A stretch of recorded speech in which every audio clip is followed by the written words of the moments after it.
حضرت جابر رضی اللہ تعالیٰ عنہ نے فرمایا کہ ایک روز نبی کریم صلی اللہ علیہ وسلم ممبر پر جلوہ فروز ہوئے۔ جب پہلی سیڑھی پر قدم مبارک رکھا تو فرمایا آمین، جب دوسری سیڑھی پر قدم مبارک رکھا تو فرمایا آمین، جب تیسری سیڑھی پر قدم مبارک رکھا تو فرمایا آمین۔ صحابہ کرام رضوان اللہ تعالیٰ علیہم اجمعین نے عرض کیا یا رسول اللہ، ہم نے آپ کو 3 مرتبہ آمین کہتے ہوئے سنا ہے، اس کی کیا وجہ ہے؟ تو رسول اکرم صلی اللہ علیہ وسلم نے ارشاد فرمایا کہ جب میں نے ممبر کی پہلی سیڑھی پر قدم رکھا تو میرے پاس جبریل امی حاضر ہوئے اور عرض کیا کہ ہلاک ہو گیا وہ شخص جس نے رمضان المقدس کا مہینہ پایا اور اس کا احترام کر کے وہ بخشا نہ گیا۔ میں نے کہا آمین۔ جبریل امی نے دعا کی، ہلاک ہو گیا وہ شخص جس نے ماں باپ کو بڑھاپے کے عالم میں پایا اور پھر بھی اس کی خدمت کر جنت حاصل نہ کر سکا، جنت حاصل نہ کر سکا۔ میں نے کہا آمین۔ تیسری مرتبہ حضرت جبریل امی نے دعا کی کہ تباہ و برباد ہو جائے وہ شخص جس کے پاس آپ کا ذکر کیا گیا اور اس نے آپ پر درود نہ پڑھا۔ میں نے کہا آمین۔ حضرات گرامی، اس حدیث مبارکہ سے معلوم ہوا کہ درود پڑھنا خوش بختی کی علامت ہے اور درود نہ پڑھنا بدبختی کی پہچان ہے۔ درود پڑھنا خوش نصیبی کی علامت ہے اور درود نہ پڑھنا بد نصیبی کا سبب ہے۔ درود پڑھنا جنتی کی نشانی ہے اور درود نہ پڑھنا جہنمی کی پہچان ہے۔ اور درود پڑھنا وفادار کی علامت ہے اور درود نہ پڑھنا غداری کی پہچان ہے۔ درود پڑھنا قربت کی علامت ہے اور درود نہ پڑھنا دور کے باعث ہے۔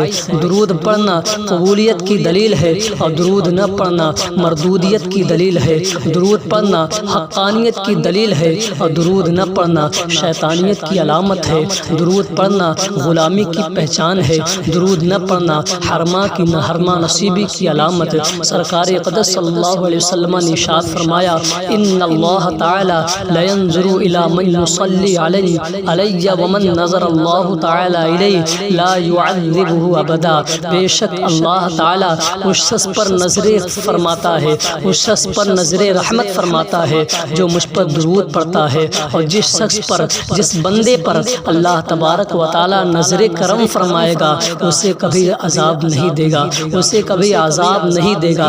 حضرات گرامی، اب آئیے میں آپ کے سامنے ایک بہت ہی بہترین واقعات آپ کے نظروں کے سامنے رکھتا ہوں کہ شہر بلخ میں ایک سوداگر رہتا تھا، اس کے 2 بیٹے تھے۔ سوداگر کا جب انتقال ہو گیا، اس نے بہت ترقی کی تھی، اس کے پاس بہت مال و جائیداد تھی۔ جب اس کا انتقال ہو گیا تو دونوں بھائیوں نے آدھا آدھا بانٹ لیا اور دنیاوی مال کی تقسیم میں کوئی پریشانی نہ آئی، دنیاوی مال کی تقسیم میں دنیاوی مال لینے میں کوئی دقت نہ ہو سکی، کوئی پریشانی نہ ہو سکی، مگر مسئلہ اس بات پر کھڑا ہو گیا کہ اس کے باپ کے پاس، اس سوداگر کے پاس نبی کریم صلی اللہ علیہ وسلم کی منہ مبارک کے 3 بال تھے۔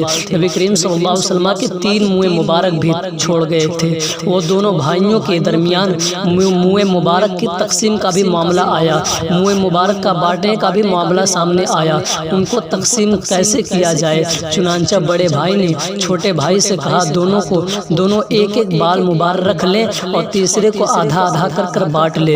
چھوٹا بھائی نہایت پرہیزگار، دیندار اور عاشق رسول تھا۔ بھائی کے اس مشورے کو سنتے ہی وہ کانپ اٹھا اور تھرا گیا اور کہا بھائی جان، بھائی صاحب، ہرگز ایسی بے ادبی اور بے گستاخی نہ کریں، نبی کریم صلی اللہ علیہ وسلم کی بال مبارک کو 2 ٹکڑا نہ کیا جائے۔ یہ سن کر بڑا بھائی بگڑ گیا اور ناراضگی کا اظہار کرتے ہوئے کہا اگر حقیقت میں تمہارے دل میں ان بالوں کی یہی عظمت و احترام ہے تو ایسا کرو، تم تینوں بالوں کو رکھ لو اور اپنے حصے کا سارا مال و دولت مجھے دے دو۔ چھوٹے بھائی نے کہا بھائی صاحب، آپ کے فیصلے کو میں قبول کرتا ہوں اور میں اپنے حصے کا سارا مال و دولت آپ کے حوالے کرتا ہوں، تینوں مقدس بالوں کو ہمارے حوالے کر دیجئے۔ چنانچہ بڑے بھائی نے چھوٹے بھائی کے سارے مال و دولت پر قبضہ کر لیا اور تینوں مقدس منہ مبارک کو چھوٹے بھائی کے حوالے کر دیا۔ چھوٹا بھائی سرکار اقدس صلی اللہ علیہ وسلم کی بال مبارک پا کر خوشیوں سے سرمشار ہو گیا۔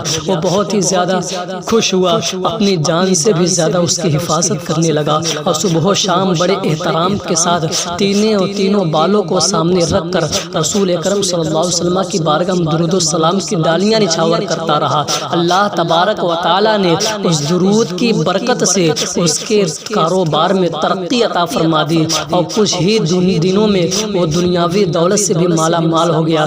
ادھر دوسرے بھائی کو دن بدن نقصان ہی نقصان ہوتا گیا، یہاں تک کہ وہ بالکل مفلس اور کنگال ہو گیا۔ اسی لیے تو عاشق رسول پکار اٹھے، درود آتا ہے لب پر سلام آتا ہے، درود آتا ہے لب پر سلام آتا ہے، زباں پہ جب بھی محمد کا نام آتا ہے، زباں پہ جب بھی محمد کا نام آتا ہے، پڑھیں گے درود نہ کیوں کر رسول اکرم پر، یہ نام سن، یہ نام سب کی مصیبت میں کام آتا ہے، یہ نام سب کی مصیبت میں کام آتا ہے۔